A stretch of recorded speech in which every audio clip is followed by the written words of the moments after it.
નમસ્કાર, સત્યમેવ જયતે લાઈવ ન્યૂઝમાં આપનું સ્વાગત છે। વડોદરા શહેરને નશામુક્ત બનાવવા માટે ક્રાઇમ બ્રાન્ચે મકરપુરા જેડીસી વિસ્તારમાં મોટી કાર્યવાહી હાથ ધરી છે।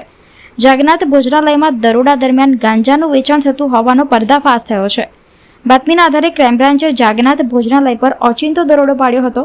તપાસ દરમિયાન લાકડાના બોક્સ પરના ગોદડા નીચે જીપલોક થેલીઓમાં છુપાવેલો કુલ 219.7 ગ્રામ ગાંજો મળી આવ્યો હતો, જેની કિંમત અંદાજે 10,986 રૂપિયા થાય છે।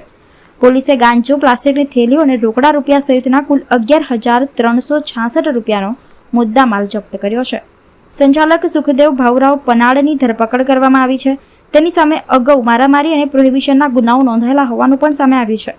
આ મામલે એનડીપીએસ એક્ટ હેઠળ ગુનો દાખલ કરીને ગાંજો સપ્લાય કરનાર અજાણ્યા રિક્ષા ચાલકને વોન્ટેડ જાહેર કરવામાં આવ્યો છે અને વધુ તપાસ માંજલપુર પોલીસને સોંપવામાં આવી છે।